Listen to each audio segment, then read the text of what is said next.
Hello guys, నా పేరు Mahendra. Welcome to my channel. ప్రకారం మన ఛానల్ సబ్స్క్రైబ్ చేసుకోకపోతే ఇప్పుడే సబ్స్క్రైబ్ చేసుకోండి. పక్కన బెల్ ఐకాన్ ఆల్లో పెట్టుకోండి. నా ఫర్దర్ వీడియోస్ మిస్ అవ్వకుండా చూడొచ్చు. చాలా మంది చూస్తున్నారు కానీ సబ్స్క్రైబ్ చేసుకోవట్లేదు. So please try to subscribe, click the bell icon also. So రెండో ప్రోమో వచ్చింది అండ్ ఇవాళ నాకు తెలిసి మూడో ప్రోమో కూడా వస్తుంది. బట్ అది కొంచెం లేట్గా రావచ్చు, మైట్ బి. బట్ రెండో ప్రోమో అయితే చాలా ఎర్లీగా వదిలేడు అనిపించింది నాకైతే మాత్రం. ఏమో ఈ ఊపు చూస్తుంటే ఇవాళ 4 ప్రోమోలు వదులుతాడేమో అనే ఫీల్ కూడా వస్తుంది. ఏమో చెప్పలేం మనం. మణిబంధం బహిర్ముఖం అనుకుని 4 వదులుతాడేమో చెప్పలేం మనం. ఏమో మనకు తెలుసు. సో బట్ ఈ ప్రోమో కూడా చాలా బాగా అనిపించింది. అండ్ ఇది కూడా కొంచెం మంచి ఫైర్ ఉన్నట్టే అనిపించింది. And main Sonia versus Nabeel ఈరోజు కొంచెం గట్టిగా ఉండబోతుంది అనిపిస్తుంది. ఎవరో కామెంట్ పెట్టారు, అదే నేను thumbnail లో పెట్టాను. ఆత్మకి భూత వైద్యుడికి మధ్య యుద్ధం అని చెప్పి. మొన్న ఆత్మకి ప్రేతాత్మకి మధ్య యుద్ధం చూసామని చెప్పి అనుకున్నాం కదా, సోనియాకి యష్మికి జరిగినప్పుడు. ఈరోజు ఆత్మకి భూత వైద్యుడికి మధ్య యుద్ధం అనమాట. అంటే ఈరోజు ఆ భూత వైద్యుడు ఆత్మని బాగానే కంట్రోల్లో పెడుతున్నాడు అన్నట్టయితే అనిపిస్తుంది. సో అది మరి సిచ్యువేషన్. సో బాగా అనిపించింది నాకైతే.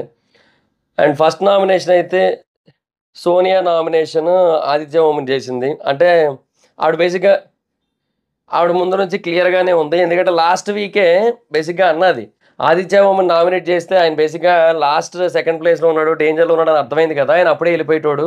సో వేరే పర్సన్ సేఫ్ అయ్యేటోడు అని చెప్పి ముందు నుంచి అనుకుంది. తనందో మరి యష్మి అందో ఎవరన్నారు నాకు ఎగ్జాక్ట్గా గుర్తులేదు, కానీ అనడం అయితే అన్నారు. సో సోనియా అన్నది అనుకుంటున్నాను నేను. సో ఆ ప్రకారంగా సోనియా నామినేట్ చేసింది ఆదిత్య ఓం. సో పర్ఫార్మెన్స్ పెద్దగా ఏం లేదని చెప్పి. సో అది ఇంకా స్ట్రాటజీ అది. సో కాకపోతే సోనియాకి అర్థం కాని విషయం ఏంటంటే, అక్కడ సోనియా వర్సెస్ ఆదిత్య ఓం జరగబోతుంది ఆ ఎలిమినేషన్ రౌండ్ అనేది ఆవిడకి అర్థం కాకుండా ఉంది. సో అదనమాట సిచ్యువేషన్. ఆవిడేదో అనుకుంటుంది, ఆవిడేదో చాలా స్ట్రాంగ్ పొజిషన్లో ఉందనుకుంటుంది. బట్ లేదు, జనాలు ఎప్పటికప్పుడు చీకొడుతూ ఆవిడని ఎప్పుడు బయటికి పంపేద్దామా అన్నట్టుగా ఆశగా ఎదురు చూస్తూ, ఆపరేషన్ సోనియా చేయడానికి సిద్ధమవుతూ, సోనియాని ఎలిమినేట్ చేయడం కోసం వేరే వాళ్ళని కూడా వేరే వాళ్ళకు కూడా ఓట్లు వేసే పరిస్థితిలో ఉన్నారు. అది ఆవిడకి అర్థం కావట్లేదు. ఈ వీక్లో వెళ్తారని మీరే డిసైడ్ అయ్యారు, సో ప్లీజ్ గో అన్నట్టుగా నామినేట్ చేసింది. తర్వాత ప్రేరణ అండ్ నైనిక విషయానికి వచ్చినట్టయితే, ప్రేరణ నీ గేమ్ నాకు కనబడలేదు అంది. సో దాట్స్ నాట్ రైట్ యాక్చువల్గా. ఎందుకంటే నైనిక కూడా బాగా ఆడింది.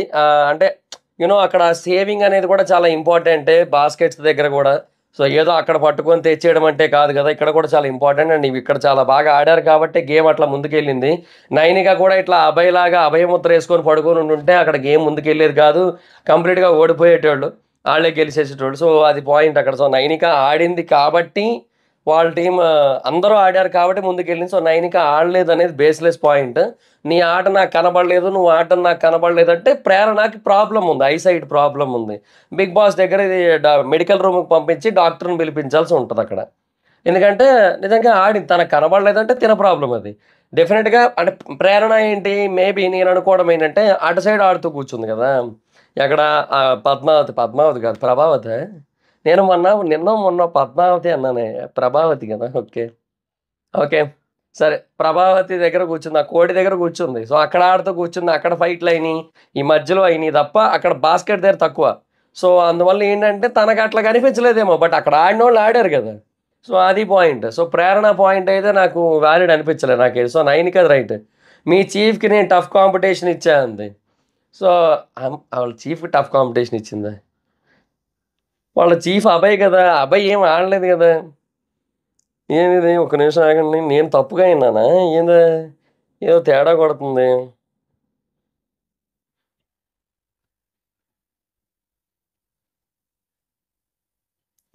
ఓకే, మీ చీఫ్కి టఫ్ కాంపిటీషన్ ఇచ్చాను అందేటి, నిజంగానే అందా ఆ మాట. అభయ్ ఏం ఆడలే కదా, ఇంకా అందులో టఫ్ కాంపిటీషన్ ఏముంది? ఓహో అదా, okay okay okay, got it ఇదే అది. ఓకే, ఆ స్టోన్ బాల్స్ ఉన్నాయి కదా, వాటిని ఆ హోల్స్లో వేయాలి, దానికి తగ్గట్టుగా ఎగ్స్ వస్తాయని చెప్పి టాస్క్ ఇచ్చారు కదా. సో అది నైనిక అండ్ అబ్బాయి ఆడారు కదా. ఓ దట్టా, ఐ థాట్ వాటు. ఓకే ఓకే, నేను అదే కదా కొంపతీసి ఎగ్స్ టాస్క్లో చెప్తుంది, అంటే వేరే దగ్గర చెప్తుంది ఏంది, ఇక్కడ అబ్బాయి ఏం ఆడలే కదా, కాంపిటీషన్ ఇచ్చానంటుంది ఏందో అనుకున్నాను నేను. లేదు ఆడింది. సో అది ఇంకా తిన ప్రాబ్లం అది. సో ఫర్దర్గా గేమ్స్ ఆడేటప్పుడు నాకు తగులుతుందనే భయం కూడా నాకు ఉంది. సో బాగా ఓవర్ అగ్రెసివ్ అవుతారు అన్నట్టుగా నామినేట్ చేశాడు మణికంఠ పృథ్వీని అయితే. మణికంఠ మణికంఠ నువ్వు స్ట్రాంగ్ అవ్వాలి ఇంకా చాలా అన్నాడు. అంతకు మించి ఇంకేం అనలేదు. సో ఒకటైతే వాస్తవం, డెఫినెట్‌గా ఇప్పుడు నువ్వు స్ట్రాంగ్ ఉన్నావు, నువ్వు బాగా ఆడుతున్నావు, నేను స్ట్రాంగ్ లేను, నేను బాగా ఆడలేకపోతున్నా, నాకు చేత కాదు. సో నువ్వు కూడా నాకు తగ్గట్టే ఆడాలి. నువ్వు స్ట్రాంగ్‌గా ఆడకూడదు. నువ్వు ఒకవేళ స్ట్రాంగ్‌గా ఆడినట్టయితే నాకేదైనా తగులుతది. సో అందుకు నేను నిన్ను నామినేట్ చేస్తారా అంటే అది లేమ్ రీజన్ అది. వరస్ట్ రీజన్ నా దృష్టిలో. సో నీకు ఆడటం చేత కానప్పుడు సెల్ఫ్ నామినేట్ చేసుకొని వెళ్ళిపోవడమే ఇంకా. లేదంటే ఆడాలి. దెబ్బలు తగిలినా ఆడాలి. ఏమైనా సరే ఆడాలి. అది పాయింట్. ఇంకా కానీ ఆడే పరిస్థితి లేదు నిజంగా మణికంఠ. He can't play. డెఫినెట్‌గా అన్‌ఫిట్ ఫర్ బిగ్ బాస్. ఎందుకంటే ఇప్పుడు అభయ్ అన్నాడు కదా ఆ రోజు. ఉన్నావో పీకినవో అర్థం కాలేదని చెప్పి. సో అది నిజం అది. ఉన్నాడు పోయాడు అన్నట్టు సిట్యుయేషన్‌లో పడిపోయి ఉన్నాడు ఆడ. ఏం జస్ట్ ఇట్లా అంటే అది పరిస్థితి. సో ఆడలేడు. అది తన వల్ల కాదు. సో విష్ణు అండ్ ప్రేరణ ఇంకా వాళ్ళది ఏందో. కాకపోతే ఒకటి నేను నోటీస్ చేశా. అక్కడ ప్రేరణ చెయ్యి చూడండి, యాక్చువల్‌గా ప్రేరణ చెయ్యి మీరు గమనించినట్టయితే కమిలిపోయినట్టు అయిపోయింది చూడండి. ఆ రైట్ హ్యాండ్ విష్ణుప్రియ పట్టుకున్నది అక్కడే. నేను రక్కలేదు, రక్కలేదు అన్నట్టుగా అంటే యాక్చువల్‌గా ప్రేరణ ఎక్స్‌ప్లెయిన్ చేస్తున్నప్పుడు నాగార్జున గారికి వాట్ అన్నట్టు ఎక్స్‌ప్రెషన్ ఒకటి ఇచ్చింది నిన్న విష్ణుప్రియ. అంటే నేను అట్లా చేయలేదు అన్నట్టుగా. కానీ తన చేతిని చూస్తే నిజంగా అసలు ఏంది మరీ దారుణంగా తయారైందిగా అక్కడ చెయ్యి. నిజంగా ఘోరం అబ్బా! సో డెఫినిట్‌గా ప్రేరణ సైడ్ అక్కడ న్యాయం ఉంది నిజంగా. ఇంకా ఈ రివెంజ్ నామినేషన్ అన్న పాయింట్ మీద వీళ్ళేదో మాట్లాడుకుంటున్నారు. నాది రివెంజ్ నామినేషన్ కాదు అని చెప్పి విష్ణు. సో ప్రేరణ అండ్ విష్ణు మణికంఠని నామినేట్ చేసింది. సో డెఫినిట్‌గా అది చాలా వ్యాలిడ్ పాయింట్ అది. ఎందుకంటే మనం ఆల్రెడీ మాట్లాడుకున్నాం. సో సోనియా ఎలాగైతే యూనో నమ్మినోడని వెన్నుపోటు పొడిచే కైండో ఇంకా అది మనకి అప్పుడప్పుడు తెలుస్తూ ఉంటది అంతే తప్ప అది అంటే 100% ఆహ్, డామ్ షూర్ ఇంక ఇలాగే చేస్తదనే సిట్యుయేషన్ లేదు. ఇంకా టైం ఉంది. దానికి ఇంకా టైం ఉంది. మేబీ ఈలోపు సోనియా ఎళ్ళిపోతే మనం ఏం చేయలేం గానీ, బట్ ఇన్ జనరల్లీ సోనియా ఎలాంటి పర్సను ఇప్పుడు తన స్ట్రాంగ్ పర్సన్స్ ఎవరైతే ఉన్నారో వాళ్ళని స్ట్రాంగ్ కానివ్వకుండా వాళ్ళని వీక్ చేసే ప్రాసెస్‌లో ఉంది కదా! సో అది ఇక్కడ సిట్యుయేషను. అయితే ఇక్కడ మణికంఠ అయితే మాత్రం అది చాలా సార్లు ఓపెన్‌గా కనబడిపోయాడు. సో తనని ఎవరైతే నమ్ముతారో, తన దగ్గరికి ఎవరైతే వస్తారో వాళ్ళతో బాగుంటూ తర్వాత ఒకానొక టైంలో వాళ్ళకి ఆ విషయంలోనే మళ్ళీ అగైనిస్ట్ అవుతాడు. వాళ్ళతో మంచిగా ఉన్న టైంలో ఉన్న సిట్యుయేషన్స్‌ని పాయింట్ ఔట్ చేస్తుంటాడు. సో అదనమాట. ఇప్పుడు అంతెందుకు యష్మిని నామినేట్ చేశాడు. ఆదిత్య గారు వచ్చి ఇప్పుడు ఇట్లా మాట్లాడుతున్నావు ఏంటి అని అన్నప్పుడు నేను మిమ్మల్ని అడగలేదు కదా! నేను మిమ్మల్ని చేయలేదు కదా! అన్నాడు. వచ్చి సపోర్ట్ చేయండి అని నేను చెప్పలే కదా! అన్నాడు. కానీ ఒకప్పుడు అదే చెప్పాడు యాక్చువల్‌గా. నిఖిల్‌తో గాని, మిగతా వాళ్ళతో గాని అన్నాడు. నాకు పెద్దవాళ్ళు చెప్పేటోళ్ళు కావాలి ఇవన్నీ కూడా అని చెప్పి. So, that is not right. So, అక్కడ డెఫినిట్‌గా ఇక్కడ మణికంఠకి ప్రేరణ ఏదైతే పాయింట్ చెప్పిందో అది 100% వాలిడ్ అది. సో, అది మరి సిట్యుయేషన్. ఇంకా తర్వాత అంటే ఇప్పుడు అంటే ఎప్పుడైనా సరే ఒకటి ఇప్పుడు నువ్వు గేమ్ పరంగా నువ్వు నామినేట్ చేసావనుకో అప్పుడు ప్రాబ్లమ్ లేదు ఎవరికీ కూడా. నిన్ను నమ్మినోళ్ళకి కూడా ఇబ్బంది ఉండదు. కానీ నువ్వు గేమ్ పరంగా నామినేట్ చేయకుండా నీతో ఫ్రెండ్‌షిప్‌తో ఉన్న టైంలో ఏవైతే పాయింట్స్ క్రియేట్ అవుతాయో నువ్వు వాటి బేసిస్ మీద నామినేట్ చేస్తావు. సో, అది ఇక్కడ మోస్ట్ ప్రాబ్లమాటిక్ థింగ్ అనమాట.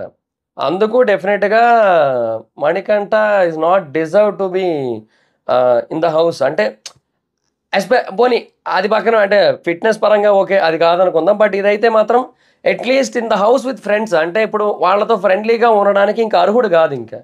సో, అది ఆ పాయింట్ మీద ప్రేరణ చెప్పింది. ఇంక నిజంగానే ఒక మనిషిని నమ్మాలంటే ఇంక నమ్మకం పోద్ది గదా! సో, ఇప్పుడు అట్లా అస్తమాను కాటేస్తాడనే క్లారిటీ ఉన్నప్పుడు, ఇప్పుడు ఒక పాము మనల్ని దగ్గరికెళ్తే కరుస్తదనే క్లారిటీ ఉన్నప్పుడు మనం వెళ్ళకూడదు.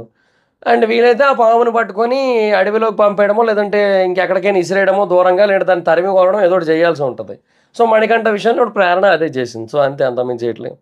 సో, ఇంకా తర్వాత సోనియా ఏమో మిస్టర్ ఫెయిల్డ్ సంచాలక్ అని చెప్పి ఇంకా నబీల్‌ని పాయింట్ ఔట్ చేస్తోంది. సో, బేసిక్‌గా నిజానికి నబీల్ ఏమి ఫెయిల్డ్ సంచాలక్ గాదు. అండ్ ఇంకొకటి అసలు ఫెయిల్డ్ సంచాలక్ అనే మాట కోసం సోనియా చెప్పకూడదు. సోనియా మాట్లాడకూడదు.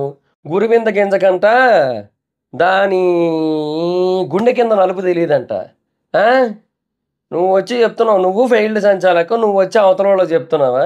సంచాలక్ ఎట్లా చేయాలో నేను కన్‌ఫ్యూజ్ అయిపోయాను. నాకు అర్థం కాలేదు. నాకు క్లారిటీ లేదన్న నువ్వు ఫెయిల్డ్ సంచాలక్ అని ఇంకొకరిని అంటున్నావా? సోనియా ద గురువింద గింజ.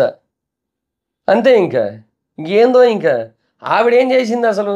సంచాలకుగా. నాగార్జున గారు అటు తిప్పి ఇటు తిప్పి మసిపూసి మారేడికాయ చేసి ఏదో సోనియా బాగానే చేసింది అన్నట్టు చేశారు. అబ్బాయి బయటికి వెళ్ళాడు అనే దాన్ని పాయింట్అవుట్ చేస్తూ అది మిస్టేకే. కానీ సోనియా కూడా సంచాలకుగా ఫెయిల్డే కదా, అది పాయింట్అవుట్ చేయట్లే. బెలూన్స్ని లోపలికి పంపలేదు కదా, దాని గురించి పాయింట్అవుట్ చేయట్లే. ఏమనంటే పర్సన్ కోసం మాట్లాడతాం, ప్రాపర్టీ కోసం మాట్లాడతాం. టాస్క్ డిసైడ్ చేసింది ప్రాపర్టీ బేసిస్ మీద కదా. ఎవరి ఒంటి మీద ఎక్కువ బెలూన్స్ ఉంటే వాళ్ళు విజేతలు అన్నారు. మరి విజేతలు అనేది దాని బేసిస్ మీద సెలెక్ట్ అయినప్పుడు ఇట్లానే రావాలి కదా. ప్రాపర్టీ కూడా ఇంపార్టెంటే కదా, ప్రాపర్టీ కూడా ఇంపార్టెంటే కదా. ప్రాపర్టీ ఇంపార్టెంట్ కాదన్నప్పుడు ప్రాపర్టీ అసలు పెట్టకూడదు టాస్క్లో. Property ఉన్నదంటేనే important. సో దాని గురించి ఎందుకు మాట్లాడట్లే. సో అది ఇంకా అట్లా ఏదో భజన చేశారు నాగార్జున గారు. సోనియా భజన మండలి అధ్యక్షుడిగా ఉన్నారు కాబట్టి ఆయన ఏదో చేశారు, ఆయన మటుకు ఆయన అది. సో నాకు దమ్ముంది అది ఇది అన్నది. నబీల్ కూర్చుంటే నుంచోవాలంది. సో నబీల్ పర్లేదు అన్నాడు. ఐ థింక్ నా ఉద్దేశం నువ్వు failed as a person. So ఇంకా ఆ తర్వాత నేను రియల్ అమేజింగ్ అని ఇదని చెప్పి కొంచెం ఫన్ చేశాడు. సో మళ్ళీ వీళ్ళిద్దరి మధ్య కొంచెం గట్టిగానే నడవబోయేటట్టే కనబడుతుంది నాకైతే మాత్రం. సో అది మరి సిచ్యువేషను. సో ఈరోజు ప్రోమో అయితే మాత్రం 2 ప్రోమోలు అంటే ఫస్ట్ ప్రోమో అంత గొప్పగా లేదు, బట్ ఈ ప్రోమో బాగుంది. ఈ ప్రోమో కొద్దో గొప్ప బెటర్గా ఉంది. బట్ ఏదైనా ఈ వారం మరి టూ మచ్ అంటే ఈ వారం అంట సారీ ఈ సీజన్ ఎందుకో నామినేషన్స్లో ఆ ఫైర్ కనబడట్లేదు. సో అది సిచ్యువేషన్. సో నాకు నబీల్ని చూస్తుంటే మధ్య మధ్యలో లాస్ట్ సీజన్ బోలే గారు గుర్తొస్తున్నారు. ఆయన కూడా అంతే కదా, మధ్య మధ్యలో పాటలు పాడడం, డ్యాన్సులు చేయడం ఏదో చేస్తుంటారు. ఆయన ఏదో ఏదో అంటే చెప్తుంటారు, మొత్తం కామెడీ చేస్తుంటారు. సో అట్లాగే నాకు నబీల్ కూడా అట్లే అనిపిస్తుంది నాకైతే.